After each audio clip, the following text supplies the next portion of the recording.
TD Ryan Unleashed is brought to you by Scott Zimet, your State Farm Insurance agent in DeKalb. Call 815-748-3101 or stop by at 2587 Sycamore Road, Suite D in DeKalb. Like a good neighbor, Scott Zimet and State Farm are there. Pizza Villa, pizza, pasta, sandwiches, and more at 824 West Lincoln Highway in DeKalb. Don't forget Kids Eat for Free on Thursday. For delivery or pickup, go to pizzavilla.com or call 815-758-8116.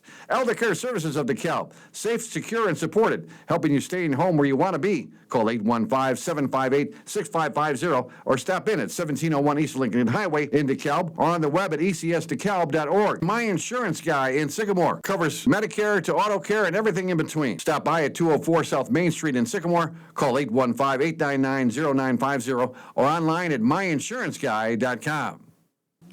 Welcome to TD Ryan Unleashed, podcast number 39, Election 26, Chapter 2, as we talked to our friend earlier, Carmen Pulvery, who was running for the county district number 2. And right now, DeKalb County will have just one primary ahead of November general election next year. It'll be the county board district number 5 with 2 Democrats, Daniel Vantilburg, if I'm saying that right, of DeKalb, and Devin Wilcox of Cortland. Both have filed to run. In case you don't know, District 5 covers Cortland, along with parts of DeKalb and Maple Park. And welcome, Daniel Vantilburg. Daniel, a very interesting name. First of all, welcome. How you doing? Good. Thanks for having me. That name is very catchy, and Mulda, I think that'll be good when it comes to people recognizing it when they go to vote. Tell us about that name, if you would. Well, it's from the Netherlands. Okay. It means from Tilburg, and as far as I understand it, Tilburg means bridge castle. Okay. So from bridge castle. All right. Basically. Never been there. Would like to go. Now, what makes you, it's such a volatile time in politics right now, everything so underhanded and a lot of mudslinging. I mean, there's always been mudslinging, but now worse than ever. What makes you want to dive in and run for office now? Well, years ago, I was approached by, I believe it's the wife of the mayor of Cortland.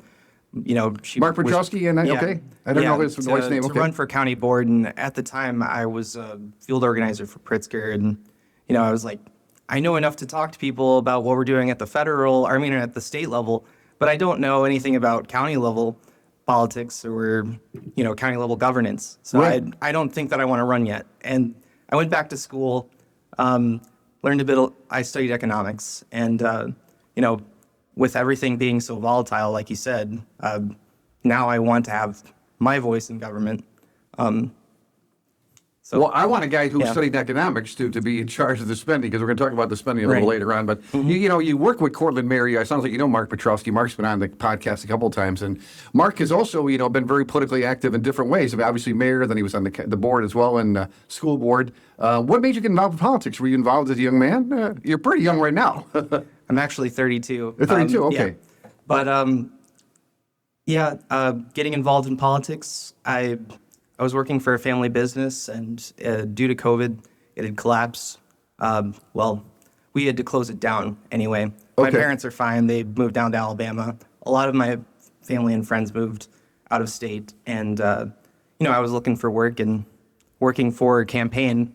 I had always had, Democratic values, but I didn't realize what all went into it. Okay. So why didn't you go with them down south? Why didn't you just leave like a lot of other people leave in Illinois? Because I don't think leaving when something's wrong is the good move. I think you should stay and try to fix things. So there's plenty to be done here that we can improve to keep people here or to attract people back. A lot of the people I've talked to I'm still friends with, or my family, they complain about the way the government functions down there. Is that right? So okay. I have a feeling that we'll bounce back, but we've got to do things to, bring them back. Oh, I love that. Let's talk about your history now. You went to Sandwich High School. First thing I want to ask you about is the Indian mascot. Of course, that's been a big controversy. And, of course, I know a lot of people in Sandwich feels very strongly about that Indian mascot. What do you have any thoughts on that? Or you don't have to commit one way or the other, but what are your thoughts on that? Well, when I was going to school there, it wasn't an issue. I mean, we had talked about maybe changing it to Orange Crush. Okay. But it never really came up. I understand if people want to. As far as I understand with Native Americans here, I mean, if we changed it to the Patamalami, I mean, that'd be kind of weird. But keeping it Indians, it's not, we're not from India or anything. So you don't see it as an issue, really? Yeah. But the Orange Crush move was not pushed too hard, I take it. It wasn't pushed too hard. I don't think there's going to be a lot of bite for it there, but I don't live in Sandwich anymore. I don't know what it's like Oh, okay. within the school system, I should say. Yeah, because I was going to say, Mayor Latham, who got recently reelected the mayor of Sandwich, won by 7 votes. So, I mean, it goes to show you just how important it is to get out there and vote, right? Yeah, it's true. All right, very good. Now, you also went to well, I like this. You were a former shelver at Sandwich Library. When I read that, I immediately thought of Harry Truman, one of my favorite presidents. And Harry read every book in the Independence Library, Independence, Missouri Library. Tell us about your time at the library. What was that like for you? Well, while I was a shelver at the library, I was going to Waubonsee. So I was also working for the family business too. I was doing 2 jobs in school. So it was a lot of juggling, but the main reason why they hired me on was because I was running the Dungeons and Dragons program there on the weekends. Okay. And, it was good to be in the library, learning the Dewey Decimal System and, getting out of the family business. Well, we really saw during COVID just how important local libraries are. I mean, my gosh, so many people went back there not only to get a solace, but also help find another job. I mean, they're a great source of jobs at the library. Yeah, they are. And the services that they provide to people who don't have internet at home are tantamount. Like, I'm sure if you were to sit here in the library for a little while, you might see someone using the public access to internet to apply for jobs at other places. Like, I've seen people all over the country using the library as a way to get back into things and pick themselves up. Now, I see you studied mass communications at Waubonsee as well, and of course, I'm a graduate. I went to school with some business majors, kept asking me when I was going to actually go to school, but I'm proud of a bachelor's degree in communications with a minor in journalism. But tell us about that. How did that help you in terms of now as you look at your campaign, how are you going to use the media to help your campaign? Obviously, being on this podcast, we appreciate it. Sure. So at Waubonsee, I was of the mind that I wanted to go into like field journalism, going out there and talking to people on the ground, all Anderson Cooper style.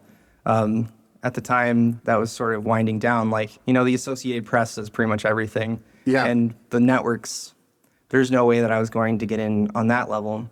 I did a semester at Western in broadcasting, tried to specialize in that route. Okay. And I was up on the scoreboard for the football games, Sure. like catching the tee off or whatnot. Uh-huh. But it just wasn't for me. Okay. I mean, I'd always been, if you're reading my resume from online, I'm assuming, I was in the literary magazine. I did a lot of creative writing, nonfiction. Okay. And I enjoyed more of the writing side of things. But I took a break after that and went back to work and then just rethought out what I wanted to do. Now, when it comes to writing, does it bother you? Because I'm sure you're a very talented writer, and I was a journalism minor, as I said. With AI, and AI, and people say, we could write that better, or you just give them the information, they write it. When I was working at the radio station, my stepson came in and said, "Wait, you're writing a commercial? He goes, give me the Elements commercial." And he put together, they did a commercial in 30 seconds, and it said, make it funny, and then it was kind of funny. I have to admit that. But does it bother you, the AI, when it comes to here's a talented writer like yourself, and people are going to say, oh, that's good. Well, that was AI who did that. I'm not really bothered by creative innovation, but my father's an artist. Mm-hmm. He's been drawing his whole life, and that's the whole reason why he had his own business and why I was supporting that was he wanted to do his art and be able to sell it on T-shirts and get it out there to people and make his living doing what he loved. Nowadays, artists are really challenged by that. People will use AI as a tool to help, but some people will use AI as a tool to just do all the work, and then they'll go sell it at the art shows or conventions, and that's really disingenuous, I think. And AI can be a useful tool, but it can also be, it's not all benevolent. It's by the user. So maybe regulation is the right move. Well, it's practical that you did that too, Daniel, because obviously you know what it's like to run a small business, how hard it is. My wife owns Becky Beck's jewelry store here in town and for 32 years, and the ups and flows and the taxes and everything. So you know what it's like to run a small business. So when people come to the DeKalb County Board with a small business problem, you can relate to that, right? Yeah, I can relate to high property taxes being a really detrimental force to small businesses and just people in general. I know that is a large factor with people leaving. Yeah. A lot of them aren't talking about the services that they're getting for it, though. Like, I have a daughter now, and the the public school system's a lot better here than it is in St. Louis, for instance. Very good. Congratulations, by the way. That's great. So now I was a little confused. You two are running. Devin Wilcox is your opponent, and you guys are both running for the Democratic nomination. Now, Suzanne Fonstock, if I'm saying her name correctly, she was appointed to fill this 2-year term. So you two are both running for the 2-year term, and then Suzanne will take over the other seat from District 5. Do I have that correct? She'll take over the other seat. Well, there's 2 seats in District 5, Yeah, right? I so know you two are competing for the 2-year unexpired term, which Susan Vanstock was appointed to. Right. My understanding is that she's going to be run unopposed for the other seat. No, I believe her name is Selma. Oh, yes, Selma's Sands. running for that other seat for the 4-year. So who will you two run against then? Wait, is she not running for? She's running for the 4-year seat. Oh, We okay. have you two running against her, Yeah. and then we have Susan up there. So I'm showing a little sheet that I have here to Daniel. Right. So you two, who will your Republican opponent be then? When one of you two get the nomination? As far as I can tell, this says that she will be my Republican opponent. Okay, because here Yeah. it says the two are. Let me read this. By the end of February, Monday, 23 Selma's the one that is unchallenged. You can see it on the block here, Oh, right okay. above. Oh, so she's the one who's unchallenged Yeah. then. Okay, so now we got it right. Okay, because the two are vying for the District 5, meaning you and Daniel, Devin. That's rather interesting. I thought they had someone for it. Yeah. I mean, good for Selma, I guess. The two are vying for the District 5 Democratic Party candidate for the 2-year unexpired term of the DeKalb County Board. Susan Vanstock, who was appointed to that board seat in August, is the lone Republican candidate for the primary ballot seeking the elected to the unexpired term. So, all right, Right. as long as we got that straight. Yeah. And I understand, I talked to Devin. He's going to be on with us next week. Are you two friends or you know each other? It doesn't sound like there's any adversity between you two. There's no adversity. So I had been attending the county Dem meetings, and we were trying to get every seat to have a challenger. Right. So that we can have our values in local government. And Devin wasn't attending those meetings, and neither was Mark, as far as I know. And Mark had asked Devin to run, as I understand it, my conversation with him. So I didn't really announce in the public forum, and I'm not against primaries. Okay. I helped Lynn Wen run in the primary against Cohen Barnes. Sure. I was the field director for that. And she showed very respectfully there. She was Yeah. number 2 in that. Yeah. Mm-hmm. Was Yeah. it good for you to get out there and campaign and see Oh, advise yeah. Lynn how to best do that, especially using the media? Yeah, it was a great way to talk to everyone in DeKalb proper about, what's going on here and getting an idea of how county level could interrelate. So Lynn was great at teaching me about historical things about what's been going on here that, I'm originally from Sandwich. I moved to Malta so that my wife could go to school at Kish, and then I went to school at Northern after she went to school. Oh, really? So, Okay. I've jumped around, and I've always loved DeKalb, but I've never properly lived there. Now I live in Pierce Township, which is Okay. unincorporated DeKalb. Now, what's your wife's thought about you running for office? Have you? Obviously, you talked it over. Yeah, she works for Boone County Soil and Water District, so Okay. she knows a lot more about the county level than I initially did, and she's said great things about what DeKalb has been doing in conservation, and I wanted to make sure that I could keep that going. Conservation's like a big interest in my life, and especially with my wife working in that. Yeah, I want to sector, ask you so- about that later on here. But I was like you. I didn't know about the DeKalb County Board. And I was at the radio station, and I would talk to the mayors, and I talked to the people from the township, but I didn't know what was going on with the county board. And first of all, let me ask you: do you think there's too many county board members? Because what do we have? 24. Is that inefficient to have that many people, or what are your thoughts on that? In thoughts of fairness to both parties that exist in the United States, I think that there should be a chance for both to possibly get on, for one. For two, to have a 2-year seat, a 4-year seat allows for candidates to take more long view for one of those seats and the other one to, try to get something done in the short term. Right. So I think that having more people on, more representation is better. Obviously, we shouldn't just have 1,000 people on there, but 2 per is pretty good. Okay. And in terms of term limits, not only for the county board but for everywhere, what are your thoughts on term Term limits? limits. I think 2 and 4 is good. I think you shouldn't be able to run for office when you're 90 or, when you aren't going to see the product of what you were trying to Okay. That's an interesting way to put it there, Yeah. too. Yes, but I don't have a problem, but I find it very interesting. A lot of these older, especially actors I'm seeing, are having children. Alec Baldwin comes to mind, and he's like 70-something. So when his kid is 10, he's going to be 80. It just, like you say, it doesn't seem fair that he won't get to see the kid grow up and everything like that. But who am I to say? And you guys right now, the DeKalb County Board, if you don't know, there are 585 highly dedicated employees to the county staff, serving 105,160 citizens of DeKalb County. DeKalb County government's homepage is encouraging people to use it. For 185 years, the county has taken pride in courage and integrity of its citizens and dedicated to service for humanity. And that comes from John Frieders, the DeKalb County Board leader. But right now you have an interim leader, right, at the DeKalb County Board. Now, you just running for office here, will you have any say in that? Or when you say you attend the meetings, do you have any thoughts about who should be leading? Mr. Highland, I believe, has been in the interim for a while now. What are your thoughts about that? The county Dems don't decide who's going to be the leader within the actual governmental institution. So, no, I have no say in that. And to be honest, I don't believe that they've been attending the county Dem meetings as well. Okay. So I wouldn't know. So it's just open right now, as far as you know? Right. Okay, very good. Now, I typed in, using AI, I typed in what are the three biggest issues concerning DeKalb County, and they came out in this order: financial viability of the DeKalb County Rehab and Nursing Center. Now, I know we had Wellington Webb on with us at the radio station. We talked about that right when they were going to expand there. So what are your thoughts? What do you know about the DeKalb County Rehab and Nursing Center? What's needed? Do you know what the Jordan plan is? Is that where you have Michael Jordan pay for everything? I'm not familiar with the Jordan plan. Okay. I do know that they had a settlement recently with the people who were prior to, purchasing it, but then backed out. I'm assuming that's what the Jordan plan is. Oh, okay, right, yeah.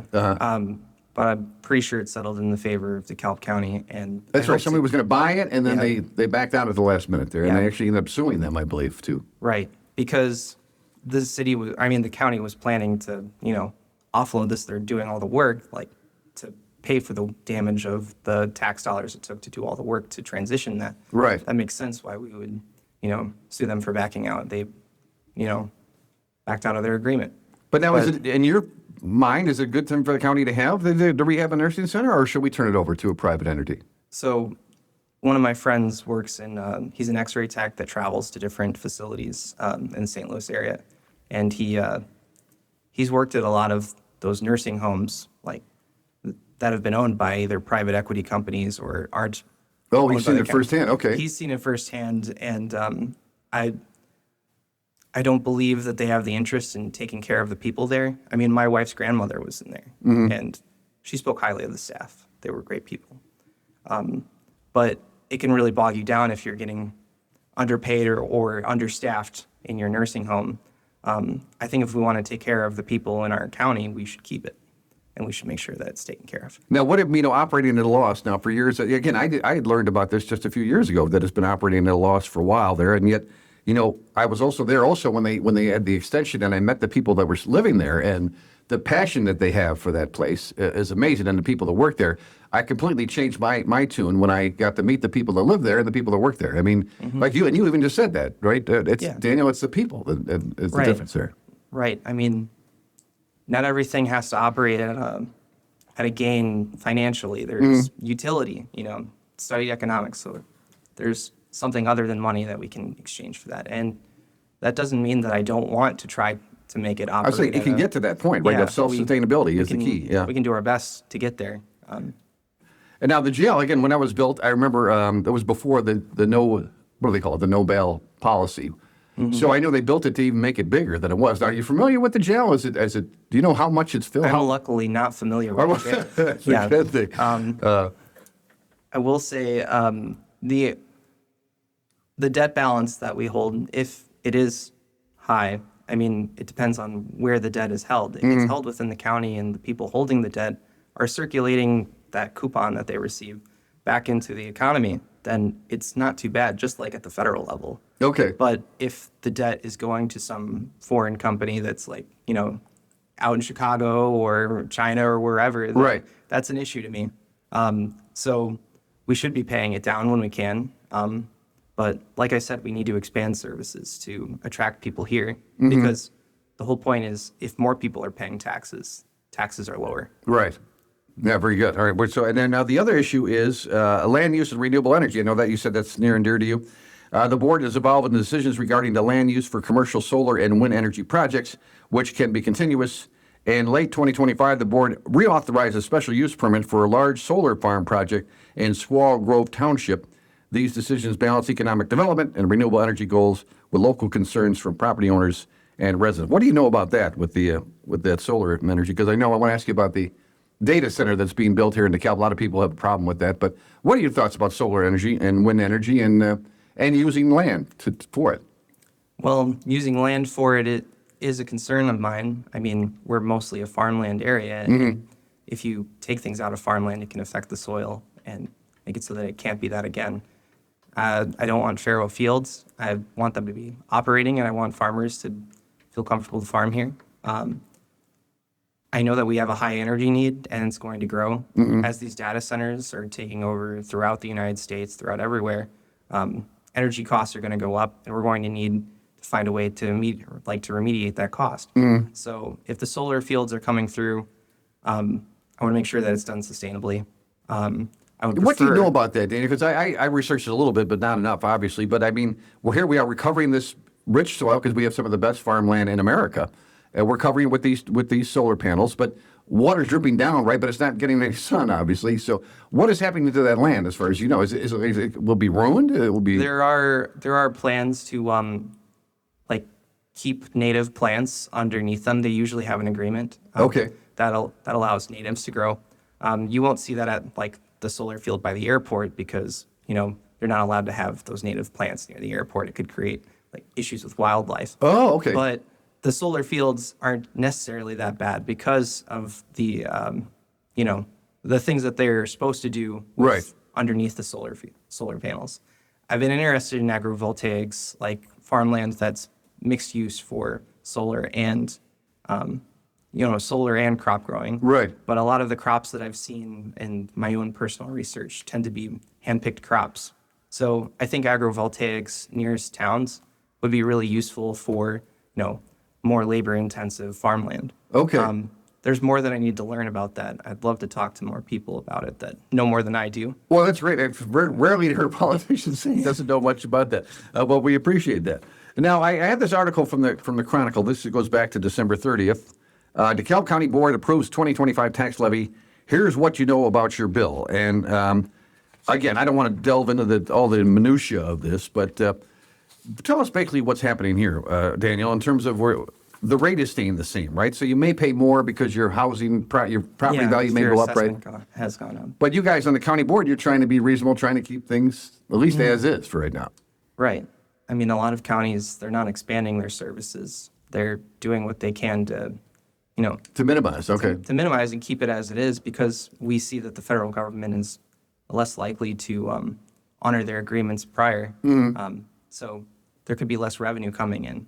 So fear of expansion is a big factor in the county level, I'd imagine. All right, very good. I like that. All right, so again, we'll delve into that at another time. But again, there's a lot of information there about that. Actually, there's a lot of information about a lot of stuff. Sure. I want to talk to you about the boards and commissions on the DeKalb County Board. But first of all, when I was asking about the DeKalb County Board decides a month not to increase the county property tax levy, somebody says, what about the gold mine data centers that greenlighted against the community's wishes? It's almost like they're actually not going to provide any benefits. Now, I watched that meeting on YouTube. And, I was there. Oh, you were there? Okay, so you saw how many people spoke. Yeah, I was taking notes. All right. I initially I've been walking around talking to people that I'm worried about the data centers coming in. Right. I want to make sure that they're done right if they're going to do them. But what they had said where they're going to, circulate the water system from within and, use natural gas to offset their energy needs in the beginning. If they follow through on that, I don't think that it'll be that much of an environmental problem. Though still the way that DeKalb pushed through, annexed part of Afton, I find that concerning. I mean, that's development normally though. Maybe we should be revisiting those agreements with the county to where they can just annex land to expand the outside of the cities where they're putting these things. Right. Because the county should have more oversight. We had no amount of way to battle against it at the county level, that it would be out of the purview of what I'm running for. Okay. But looking at the agreements with the townships and the cities. That would be so. Now, as an American, I was disappointed as a DeKalbian as well, as I saw all these people speak passionately about maybe not building it, but at least delaying the vote to do that. And they Right. sat there, the people on the board, they all just listened and nodded their head. And then when it came time to take the vote, boy, they couldn't wait to make the vote. And then they waived the second reading. It was like, why did that's these what I had people the speak issue at with. all? You know, I mean, that's Yeah. what the impression they gave was like, all right, go ahead and say your stuff, but we're going to do what we want to do. And then they applauded and everything. It was like, it was really just an awful thing to watch, in my opinion. Waiving the second reading, I don't think that was very. No, especially that when wasn't good. 2 or 3 people asked him to at least delay the vote, to Yeah. get some more information. Because no one had the time to reasonably look into these companies. Right. And, it was good that the companies showed up and Yeah. defended what they're doing, but that's the bare minimum. Yeah, and I'm not saying that they're bad. I'm just saying it was yeah, just disappointing right. how the meeting Yeah, played out. We're desperate for expansion in DeKalb County, Mm-hmm. and we'll take anything we can get, is what that showed to me. Whether that has a benefit down the road, I don't know. They said that it was 100 per facility, and then they changed it, well, maybe 100 between. And then the one time they said like maybe 50 per facility for Right. like people. But, the unions are going to make out very well. They're going to build, Sure, they build them up. all spoke in And- favor. And like, I'm all for union work. That's great. But they can build other things too. Mm-hmm. And the people that were brought in from the unions were out of town. Like I think there was a union leader from Rockford there. Oh, is that talking right? about it. Okay. Yes. Yeah. And they're not, going to be getting any of the long-term effects of it. So we should have been able to fight harder for that. Yeah, again, I was just disappointed how that played out there like that. Again, I don't know, maybe they did dot all their I's and cross all their T's, but just it just didn't like the way it was just kind of rammed through there, Right. especially when people were speaking so passionately about it. Yeah, and right at the end of the year, during Thanksgiving, the word came out, the notice for the public meeting. It's like you're sitting there with your family and like just trying to have a good time, and then data center coming through. Oh no, Right. Well, bless you for going for the meetings. Yeah, that's the biggie there, is getting people to actually go to the meetings there. So, and that's what I want to ask you about that now. I didn't realize, again, I was learning about the DeKalb County Board and how it's laid out and things, and there's commissions galore and committees and things. And when you look at all these, this will give people a idea. County Board, Forest Reserve District Commission, Board of Health, Board of Review, DCRNC, Oversight Board, Jury Commission, Mental Health Board, which is very important, Public Health Building Commission. When you look at all these, Daniel, when you say, well, if I get elected, here's what I want to do, or how does that work that way? Are you appointed to that commission? I'm not sure if I'd be appointed to a particular commission if there's room for me. Okay. If there was, a lot of what I studied was transit, like economics with transit at NIU. What does that mean, economic with transit? So I was trying to see if there was a benefit to building up, more trains. I wanted a train station in DeKalb. Sure. Because we're the only place with a state school that doesn't have one there. And a lot of our local economy is the education, the educators. Right, it's our biggest for it. employer, right? Yeah. It's our biggest employer. So if we could expand the school, then we could be better off. So is what I was thinking.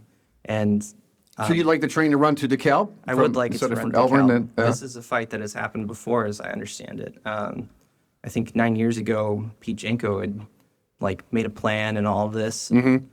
But what I heard when I spoke with Lauren Underwood, who's all for it, she's tried to help other municipalities in her district before, is that she needs to see some go ahead from the towns first. And I believe at the county level we can do that as well now with NETA, the new bill that passed for Right. transit expansion.